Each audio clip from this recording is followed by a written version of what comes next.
Good morning, Peter. It's a great pleasure to welcome you to this interview. So you are a professor of mathematics at Oxford University at Maths, Physics and Life Sciences, MPLS division of the university. You're also founding trustee of the Alan Turing Institute. And you've been a serial entrepreneur, starting many companies and spin-outs from the university, and a pioneer of big data. In many ways, big data and customer analytics started with your work with many of the British retailers, prominently Tesco. So welcome. Thank you, Atif. It's great to see you today. Great.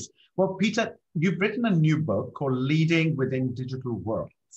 And I understand it's the first book you've written outside the field of mathematics, which is very exciting. And it's a small volume. Will you show it to us, please?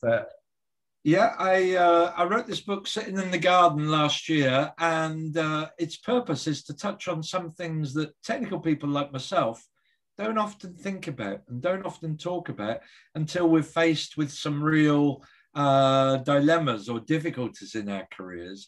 And so this is a nice little book for people to have in their back pocket and pull out and get an opinion, get some ideas as to how they can change and how they can be much more effective.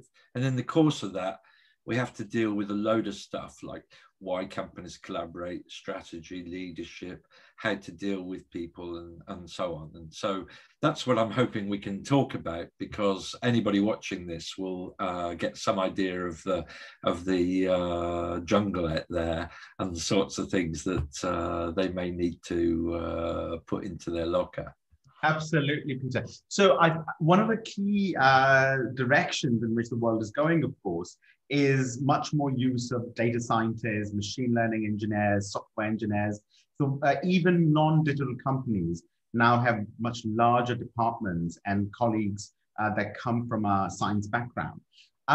What is your key insight in your book about how does one lead teams of data scientists, computer scientists, in order for them to feel valued as well as come up with eureka insights? Well, I think the two elements to this for all companies, it doesn't matter whether they're a bricks and mortar company that's moving more online or more to digital, or whether in fact they're a pure play that's come out and disrupted or created something. The two elements are that fundamentally, the people who devise data scientific algorithms, whether they're open and transparent or whether they're opaque and black boxes, fundamentally, that's a very creative thing. So you're dealing with people who are more like creatives than engineers. And indeed, I think the things got blurred, and we now think of information engineering itself as a very creative area. The other thing is the pace of change in these businesses. You know, if you want to build a new jet engine or create a new pharmaceutical, it takes 10 years, whichever way you do it, for a number of reasons. But actually in data science, if we have a great idea and we make it operational, that can happen in days or weeks. And so there's a terrific pressure on such groups to innovate. And you'll find that at board level, people on the board are looking down and seeing their data science teams and asking them to innovate, requiring them to innovate against these terrific time-stamped initiatives that they want. And that creates a pressure which is opposite to the freedom to choose, freedom to create, and things like that. So there's a kind of tension between those two things. And I would say the biggest challenge is to lead people in such a way that they're comfortable with that tension. That's great, Peter. So what you said was there's two elements. One is the fundamental creativity of the process. And the second, the fast pace of change. Now, in the world of management, strategy had an old view of being something you plan, and there's a process, and then you go out and implement it. Perhaps a traditional view, but it's how does one then reconcile that fast pace, that creative process with strategy making and strategy doing? Well, I think the pace of change driver means that strategy is even more important, not less important.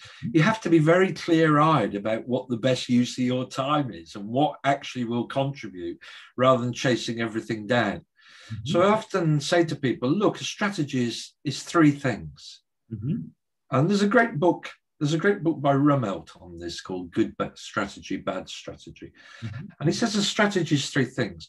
Number one, it's a diagnosis, which is really a diagnosis of what is happening. What's the opportunity? What are the threats? What's the environment going to be like? How is it changing? It's a diagnosis of the world in which we're operating. The second thing is we have to respond to that with a policy.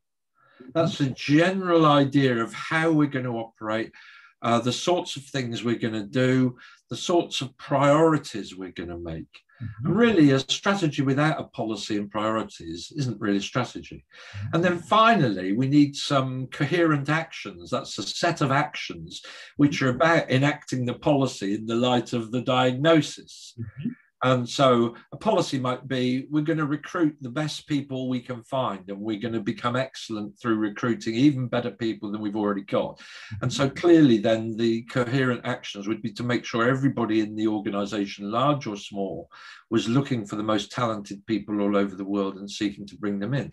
Alternatively, we might have a strategy that says we're going to grow our own. Mm-hmm. Like the police force, we're going to recruit constables and appoint them as chief constables. Sounds likely.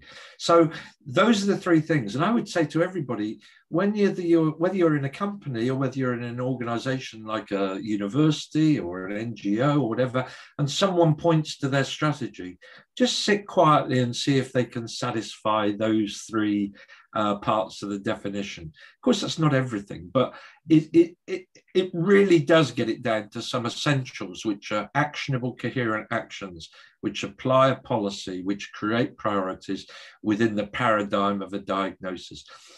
For very competitive areas in data science, we can often get disruptors coming in. So this is the issue of the unknown unknowns. Mm-hmm. So there are known knowns, things we've got to sort out. Mm-hmm. There are known unknowns, things we've got to face them, and but we don't know much about them, but we know roughly where they are. And then there are unknown unknowns. And the only thing we know about the unknown unknowns is that they're out there. Mm-hmm. And that one day somebody's going to come into our sector with a resolved version of an unknown unknown. That's going to resonate with all our customers, and they're going to steal our business. They're going to eat our breakfast. They're going to drive our cars. So you have to be ready for the unknown unknowns. And those are sometimes called disruptors. Sometimes they're called paradigm changes. But those are an opportunity as well as a threat for companies, mm-hmm. because there's a response to unknown unknowns. And actually your response has to be to build a network of people who you could draw in, or a network of other companies, or a network of universities or something, who you could draw in to help you when you're faced with the emergence of what was an unknown unknown, mm-hmm. and now is a real disruptor. So I think the pace of change and the creativity contribute to very rapid disruption in these digital areas, and you have to be ready for it. You can't just stick to your knitting. Yes, and we've seen that in industries around the world, from the rise of Tesla in automobiles to how social media companies have fundamentally recast the media landscape around the world. So going back to your very helpful definition of strategy about a diagnosis of capabilities and disabilities, or what's happening in the world, a response with a policy, and finally a set of coherent actions. Where does leadership fit into this three-part definition strategy? What's the locus of leadership, and who is the leader? Okay, well, being a leader is actually quite difficult. And a lot of people think that, well, leaders are born, not made. And there's some truth in that when you look at some charismatic leaders. It's very difficult to give people a kilogram of charisma, as we all know. But actually, there are in abundance, Peter. There are things you can do which make you more effective in a leadership role. And of course, part of that is working on yourself and training yourself. But part of that, so what are you trying to do as a leader? Well, here's a great definition. And it says that the leadership element is there to make people contribute, to make people sacrifice to the cause in ways they would not otherwise have done so. They might be bright and creative people, they might be brilliant people, they might be quite difficult people, whoever, but a good leader seeks to engage with them and to get them to sacrifice around the goals and around the coherent actions in the strategy in a way that without that leadership, they would not otherwise have done, because they didn't focus, because they weren't esteemed, they just weren't part of the joint enterprise. So I think that leadership is really about that. It's really about pulling people together and to enable them to contribute and sacrifice in ways that they would not otherwise do. And so as a leader, you need to be doing things which build that faith in you, which build that trust, which build that sort of direction that you're able to send. And also build a culture where people can tell you stuff. If we're in a company, Atif, then there are going to be good days when we tell each other wonderful things. And there are going to be tough days where things aren't going quite so well. And we have to help each other under all of those circumstances. So there's no point in having a very formal pyramid or something like that. And I think perhaps the most important thing for a leader is to just always tell it like it is. Because creative people especially, they'll respond very well when you say, this is fantastic. This is far better than I thought this was going to be. You've done such a great job here. But equally, when you say, well, this isn't so good. I don't like the way this is going. I think we should can this, pause, reset, and come back with some better ideas. Let's have some better ideas. Because if they're bright and creative people, they were thinking that anyway. Right. Without blame or without favor, one has to just develop a supportive role where you're just telling it like it is. That's the thing. And is that, I mean, is that a collective leadership that takes place in digital worlds, given the fast pace, given the creativity, or do you see that being more a specific person takes on that mantle? Well, I think it's best if it is a collective role, because then you can play two-handed or three-handed with people. So somebody might be, very formal and very senior leader. Other people might be a sort of more a back channel or more of a intimate. I think you see this in football teams where very often you'll have a Sir Alex Ferguson character who's picking the team, but there's always a back channel to Sir Alex and somebody who's more one of the players or one of the team. And so there are different roles, but of course, each of us cannot force traits of leadership onto somebody else. So I think it's incumbent upon all of us to look deeply at our own behavior and to try and do some of these things that would make us more effective. And, one of them is just simple. It's just when you've got a team of people, don't just be transactional and talk about projects and technical things, but always ask them how they feel about stuff. How do you feel about this project? Are you comfortable with this? If this all goes wrong, what's plan B? Have you ever thought about that? Have you got some ideas there? And actually people respond really well to that. And by showing them that you're asking them to engage emotionally about their feelings with even very technical things, invites them to open up and to contribute in a way which is far beyond the fact that they're a brilliant coder or the fact that they can do machine learning or they're brilliant at AI. Actually, now you're asking them how they feel, what ideas they've got, and making sure they can contribute. And to that end, of course, one element of that is when new people come into the team, trying to get the structure flat, to put them on an equal level with other people already in the team.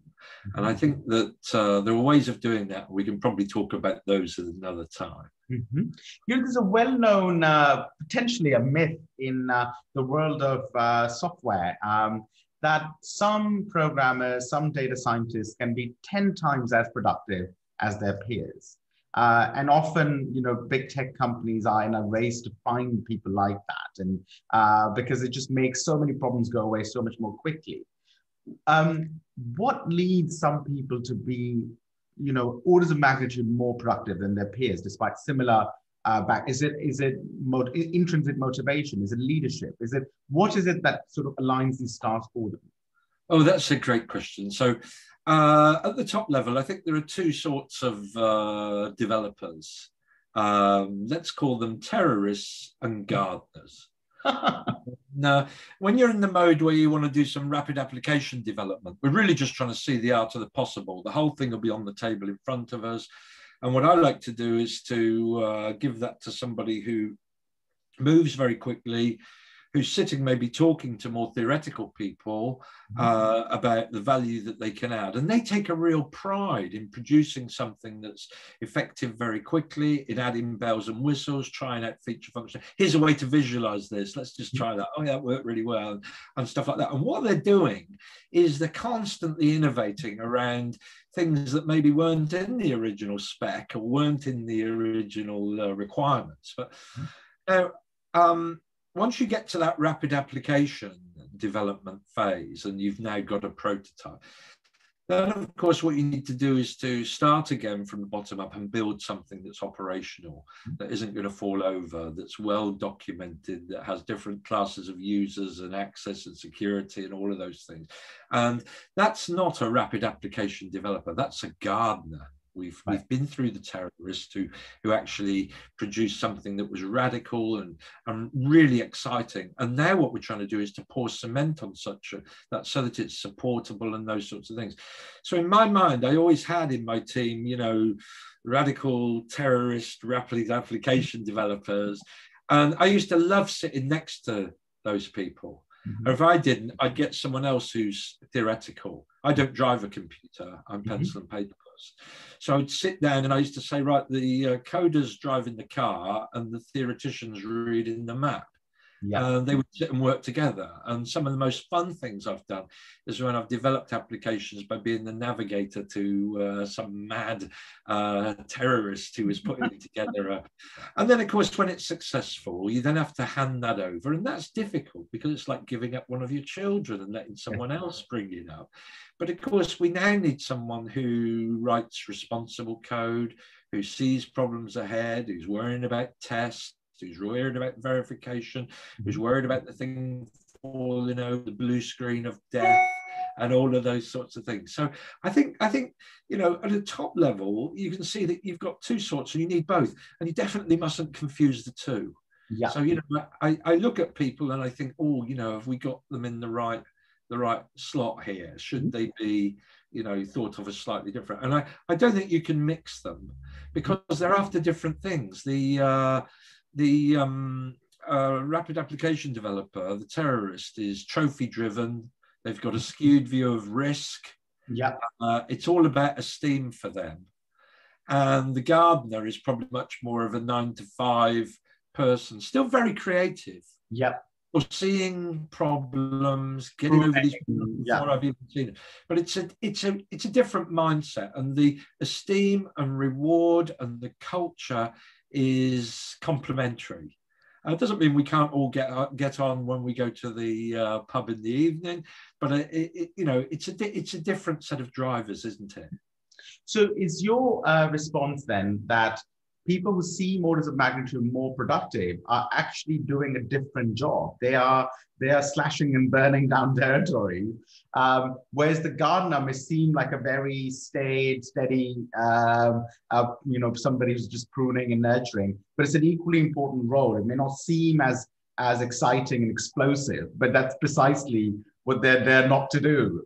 Well, yeah, that's right. I mean, we esteem the gardener because they're showing real discipline and they're there for the long term, right? I mean, I think the terrorist, the rapid application developer, is there for the trophy. It's not a long-term thing. So I would say, well, the thing with the gardener is the long-term view and the discipline they bring. And there has to be, this has to be supportable by people we haven't even met yet. So there's got to be a whole range of thoughts about uses and abuses and things like that. Peter, how does that work in the fast-paced world? You know, we know, for example, that Chinese developers and startups work at pace that is just unmatchable in any Western setting, be it Silicon Valley or things like that. So is everybody a terrorist? I mean, to use that word in a software data science world in some parts of the world, or how are they managing that tension of gardeners and terrorists? Well, I think you need both, and the importance of leadership here is to be very clear-eyed about who's playing what role.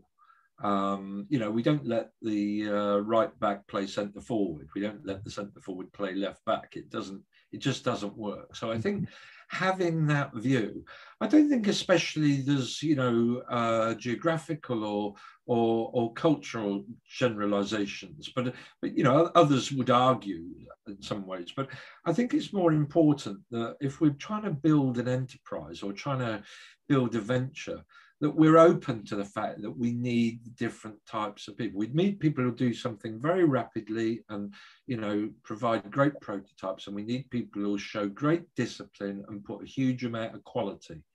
Of course, quality is at right angles to excellence. It's got nothing to do with excellence. Quality is about doing what you said you'd do and producing stuff that's supportable and robust.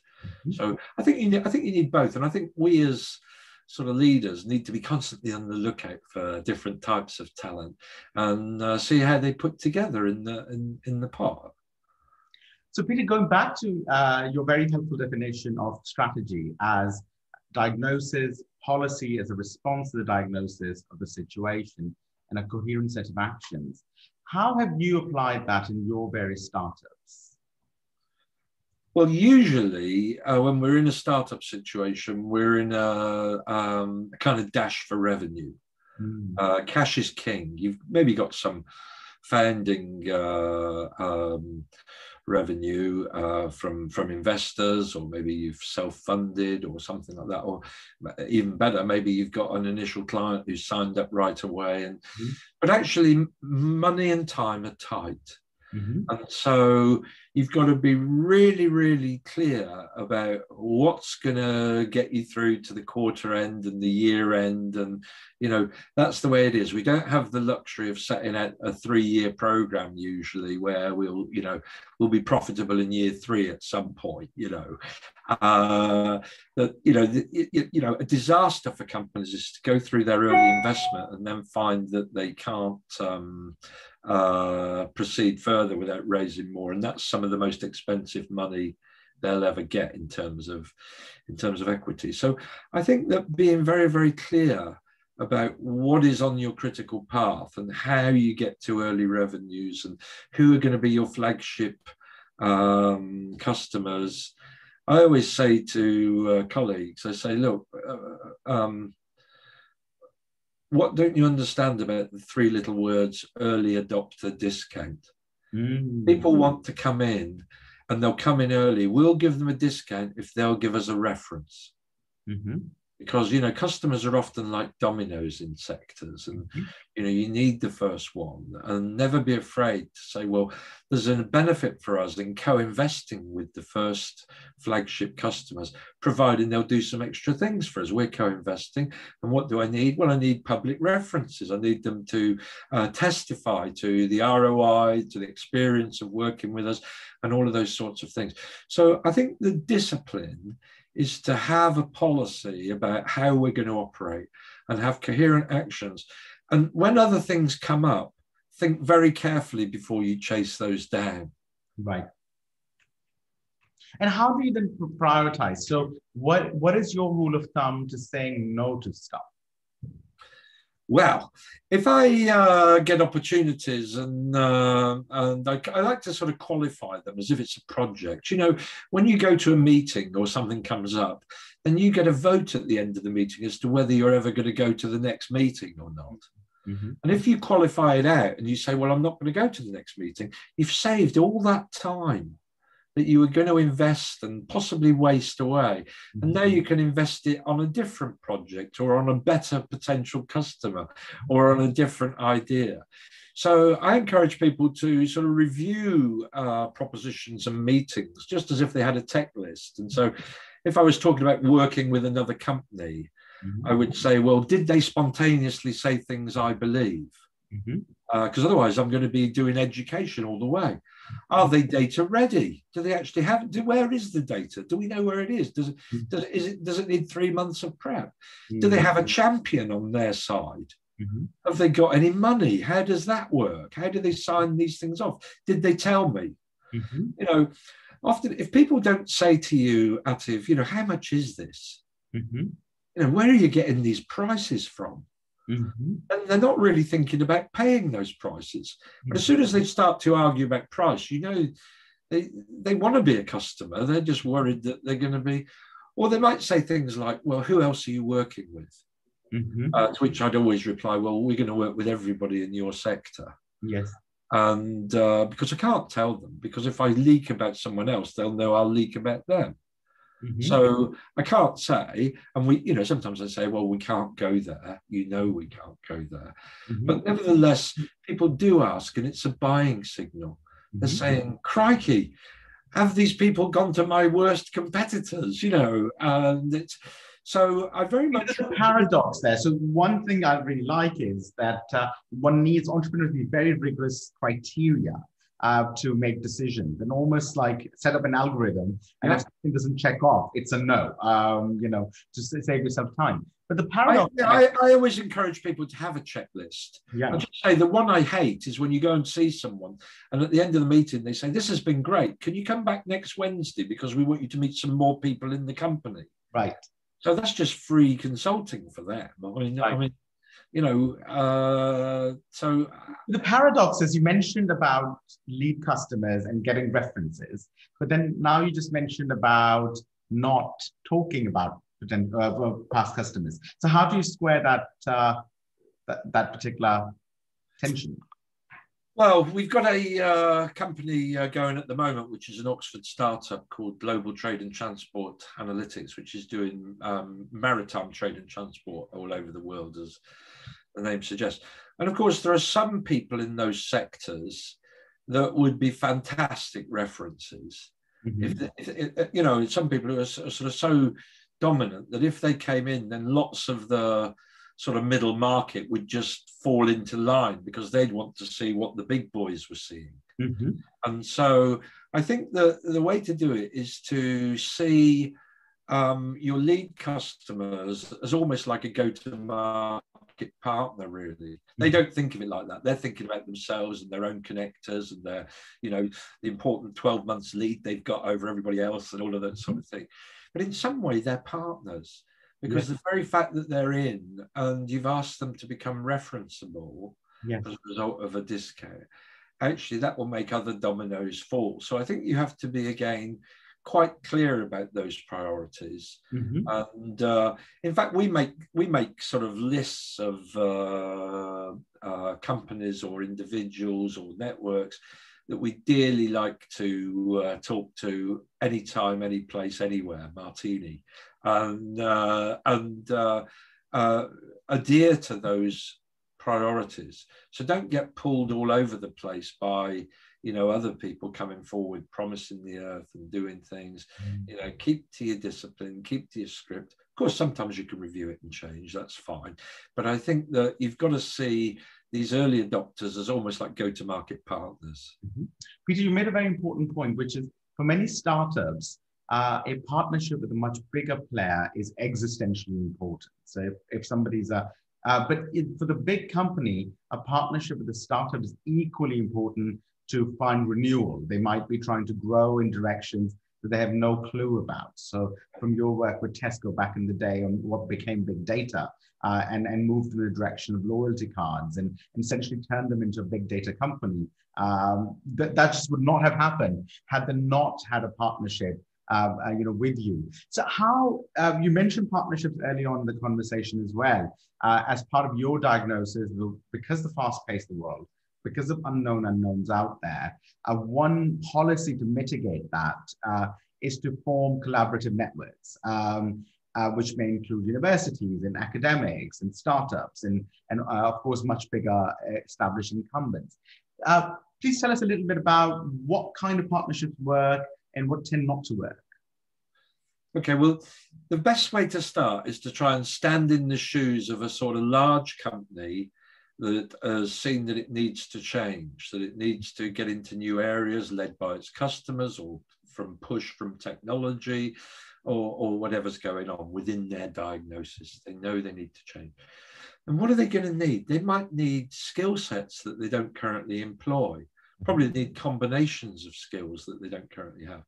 They're going to need innovative ideas from people who are in these new fields or these possible new fields that come forward, which are radical and therefore potentially disruptive.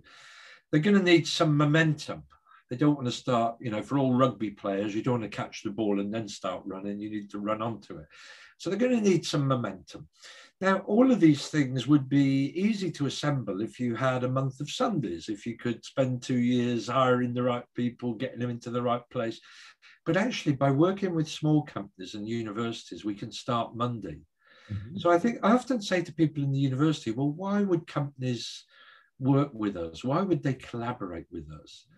It's not that that they just loved our most recent research paper. I mean, that's a low probability event that you show someone your most recent research and they say, this is exactly what we want. It's not that at all. The answer is that companies want this renewal, and sometimes when they try and justify those sorts of R&D functions, they find that very difficult to persuade their investors and shareholders. Mm. So the role of universities should be to offer to collaborate over research that companies alone cannot justify to their own shareholders. Why can't they justify it? Because it's high risk, mm-hmm. because it maybe involves new untried technology, mm-hmm. because it might take a while, because it has skill sets they don't have, because it has, you know, needs momentum, all of those sorts of things. And if I trot down to the local university, maybe I'll find that they can put together a team to work with our team. Mm-hmm. And the fact that we work together enriches us in mm-hmm. a way, because it creates tension back at the home team. Mm-hmm. They can see, oh, there's things going on outside now, and, you know, creates some tension, a little bit of competition. That's good. Mm-hmm. And we should be open about that. But of course, it also gives us access to what is quite a diverse strengths of, say, universities. Where we can team up with different talents and all around a common goal. And I think that universities need to articulate this a lot better. Mm-hmm. And the real reason that large or small companies can come and work with a university is that they can gain access to talent, which de-risks things. So they can do things they would not otherwise do. Mm-hmm. They could not otherwise do. And as soon as I've said that, it suddenly sounds great that the universities are there, and they've got access to public money too. So we can prime some things which require funding by a collaborative research applied to Innovate UK or the new ARIA we're all going to enjoy when it arrives. So I think there are real reasons why a large company might want to work with university groups. They might want to work with small startups. Of course, the startup has to be careful because there's a kind of Marks and Spencer's effect where they become too reliant on one big customer, in which case they're kind of like a subset of that customer who will eat them eventually. But you can see from the larger player, the incumbent player, how important it is to have a network. And, you know, one of the quotes I really liked was a guy called Stanley McChrystal, who was an American general in Afghanistan. And they were looking at the Taliban, which were deeply embedded into the societies and the politics of Afghanistan. And every family had representatives in all parts of the culture. And McChrystal said, you know, to beat a network, you need a network. You don't need the armies in the shape of a pyramid. Right? But a network is more pervasive, it flexes, it leans different ways. It's a completely different beast. And I think that open innovation networking is all about growing a network so that when innovation is required, possibly in areas that we know little about, we don't just have a watching brief over it, we can become active with our partners. And that's a real option for large companies. Mm-hmm. And so when we're in universities, we should be thinking, when we go and see companies, especially larger companies, we need to see that that's what their goal is. Mm-hmm. It's not necessarily the current proposition that's on the table where their technology guy is going to talk to the university professor. That's just an instance of what should be a much larger and collaborative relationship. And so universities need to play, two-handed and have senior interactions as well as the doers interacting, so that one can be bouncing off and tensioned off the others. I think this is sort of obvious to people in companies, but it doesn't seem obvious to people inside of universities. Mm-hmm. The advantages that they really have is not their latest research, it's the structural advantage mm-hmm. of being able to carry a partner at a time when they need that skill, need that interest, need that innovation, all of those sorts of things. And there, it sounds so positive. Mm-hmm. It doesn't sound like hard work now, does it? Exactly. But I love the overall message. You can only beat a network with a network. So yeah. Outsized risks and the fast pace out there will require that collaboration. Parting words, Peter. You've had an amazing career, incredibly distinguished in multiple fields, as an academic, as a startup entrepreneur, working collaboratively with large companies, as a trustee of the Alan Turing Institute. When you were younger, who inspired you? Who led you?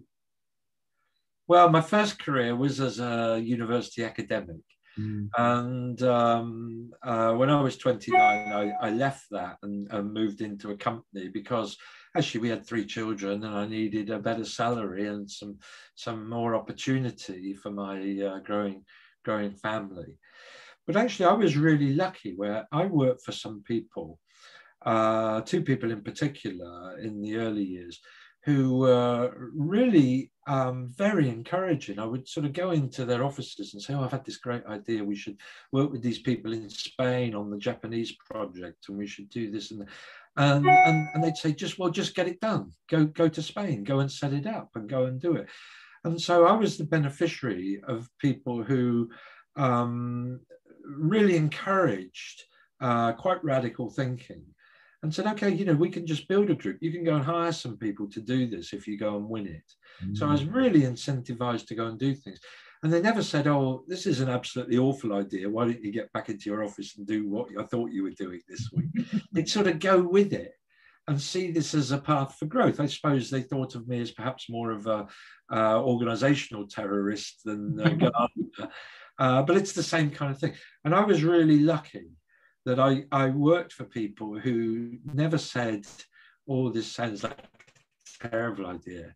Mm. They'd say, well, go and try and do it. Just go to Japan, go to Spain, try and set these things up. And what help do you need? What do you need from me? And I admired that and was the beneficiary of that at the time. And I've always tried to do something similar with whatever I could to encourage people who came and work for me. Peter, thank you very much for your time. This has been invaluable. And we hope we can do this again in the very near future. Yeah, that would be great. Thanks very much, Atif. This has been lovely. Thank you, Peter.